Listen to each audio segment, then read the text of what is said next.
નમસ્કાર સાથીઓ, જય કિસાન. હું આપનો રાજુ કરપડા. ગુજરાતમાં અને ખાસ કરી કાઠિયાવાડમાં એક કહેવત છે કે પાપ છાપરે ચડીને પણ પોકારે.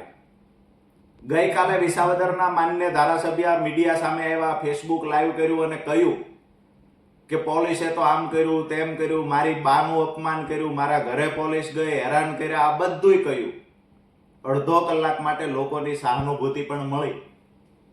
થોડી જ વારમાં પોલીસ દ્વારા ખુલાસા કરવામાં આવ્યા કે અમે તો વોરંટ ઇસ્યુ કરવા ગયા હતા, વોરંટ બજાવવા ગયા હતા. વેબસાઇટ પર વોરંટ અને ઘરના ફોટા સાથેની માહિતી પણ જાહેર કરવામાં આવી. બીજી બાજુ થોડી વાર થઈ તા પાપ ફરીવાર સાપરે ચડ્યું. જીતુભાઈ નામના વ્યક્તિનું રેકોર્ડિંગ વાયરલ થયું. માન્ય ધારાસભ્ય કહે છે પોલીસ ઘરે જાય તો ભલે જાય, કેવા થશે આપણે કે મારી બાને હેરાન કરે છે. આવું રેકોર્ડિંગ કહે છે, હું નથી કહેતો. કાલે મારી સામે પણ વળી ગુનો દાખલ કરશે. એઆઈના માસ્ટર માઇન્ડ બધા આમ આદમી પાર્ટીના નેતાઓ, જે લોકોએ હંમેશા એઆઈનો દુરુપયોગ કર્યો છે, એ લોકો આજે આરોપ મુકતા થયા છે કે આ રેકોર્ડિંગ એઆઈના માધ્યમથી બન્યું છે. રેકોર્ડિંગના ટોન, રેકોર્ડિંગની ભાષા ગુજરાતની જનતા સારી રીતે જાણે છે કે આમાં કોણ બોલી રહ્યું છે. બીજી વાત એ પણ છે કે મારો 5 વર્ષ પાર્ટીએ ઉપયોગ કર્યો, હું હેરાન થયો પાર્ટી માટે થઈ, એનું મને દુઃખ હતું. ગઈકાલથી આ દુઃખ મને નથી. જે પોતાના પરિવારનો, મા બાપનો પણ રાજકીય રોટલા શેકવા ઉપયોગ કરી શકતા હોય, એ લોકો ભાઈબંધના, દોસ્તારોના, મિત્રોના ઉપયોગ કરે, એમાં નવાઈ ન હોય. બીજી વાત કે જે લોકોએ મત આપી વિજય બનાવ્યા, અમે બધાએ પણ ખૂબ મહેનત કરી અને વિસાવદરના ધારાસભ્ય તરીકે પ્રસ્થાપિત કર્યા. ત્યાર પછી અમારા માટેની જે ભાષા હતી એ પણ અમે સાંભળી છે. બે કોડીના લુખ્ખાઓ, લફંગાઓ અને ટપોરીની જે ભાષા હોય, વાયડીના, ટપલીના, લોકડીના, ઢીકડીના, આવી જે ભાષાઓ જાહેર જીવનમાં ન બોલી શકાય, આવી ભાષાના પ્રયોગ પણ ધારાસભ્ય કરી રહ્યા છે. વિનંતી કરીએ છીએ કે અમે સંયમ રાખીએ છીએ, અમારા સંસ્કાર છે. ન બોલવાની ભાષા બોલવી અને લુખ્ખાઓની ભાષા બોલવી એ જેના સંસ્કાર હશે એ બોલી રહ્યા છે. રાજકીય રીતે સામસામે જ્યારે લડવું હોય ત્યારે લડી લેવાય, પણ કોઈની સહાનુભૂતિ મેળવવા માટે, કોઈના પર છાંટા ઉડાડવા, કોઈની સહાનુભૂતિ મેળવવા માટે થઈને આયોજનપૂર્વક એક નવટંકી ઊભી કરવી, મને લાગે છે કે જાહેર જીવનમાં રહેનાર વ્યક્તિ માટે આ વ્યાજબી નથી. હું તો નજીકથી ખૂબ ઓળખું છું અને જોઉં છું.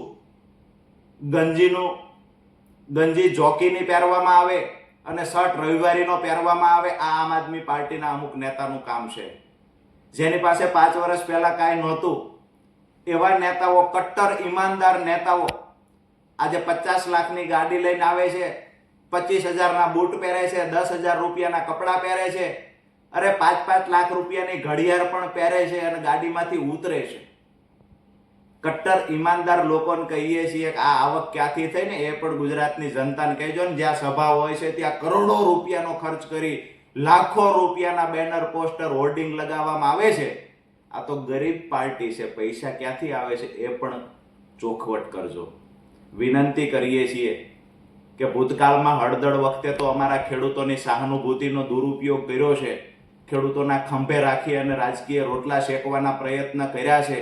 ખેડૂત સંગઠન બનાવી રહેલા રાજુ કરપડાને બદનામ કરવાની કોશિશ કરી, ખેડૂત સંગઠનને તોડવાના પ્રયત્ન કર્યા છે.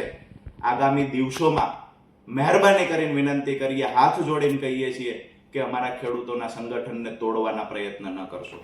સહાનુભૂતિ મેળવવા માટે પરિવારના સભ્યના ઉપયોગ મહેરબાની કરીને ન કરવા જોઈએ, આવું મારું અંગત માનવું છે. મા બાપનો ઉપયોગ સહાનુભૂતિ મેળવવા, રાજકીય રોટલા શેકવા કરવું કેટલું વ્યાજબી છે?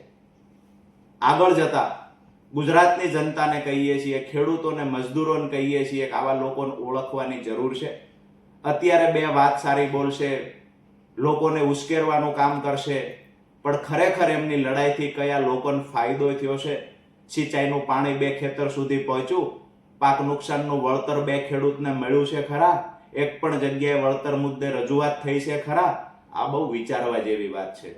માત્ર 4 દિવાલ વચ્ચે ગમે એને ગાળો બોલવી, પરિવારને હેરાન કરે છે, આવું કઈ સહાનુભૂતિ મેળવવી, મન લાગે છે આ રાજનીતિ એક લેવલ સુધી ચાલે છે, પછી લોકો ઓળખી જાય છે અને પાપ અંતે સાપરે ચડીને પોકારે છે, જે ગઈકાલે પોકાર્યું છે. કહેવામાં આવ્યું કે એઆઈ થી વિડીયો બન્યો છે, ઓડિયો બન્યો છે. અરે એઆઈ ના માહેર તો તમે બધા છો, કેસ કરી નાખો. જેવી રીતે મારી પર થયું, મેં FSL માં મોકલ્યો છે અવાજ, મેં કેસ કર્યો છે, તમે પણ કેસ કરો ડંકાની ચોટ પર. કહો જીતુભાઈ કોણ છે, જો સાચા હોય તો, દૂધે ધોયેલા હોય તો. વાસ્તવિકતા એ છે કે એ પાર્ટીમાં આ જ કામ કરવામાં આવે છે, લોકોની સહાનુભૂતિ સાથે કેવી રીતે ખિલવાડ થાય. આગામી દિવસોમાં ગુજરાતના ખેડૂતોને કહીએ છીએ કે જ્યાં આપણી ભલાઈ હોય, જ્યાં આપણા 2-5 કામ સારી રીતે થઈ શકતા હોય, કોઈ પણ પાર્ટી હોય, પણ આવા લોકોની સાથે રહેજો. સહાનુભૂતિ મેળવવા માટે માત્ર ને માત્ર પરિવારનો પણ ઉપયોગ કરી લે, ખેડૂતો ગરીબોનો ઉપયોગ કરી લે, આવા લોકોને ઓળખી જજો. આભાર.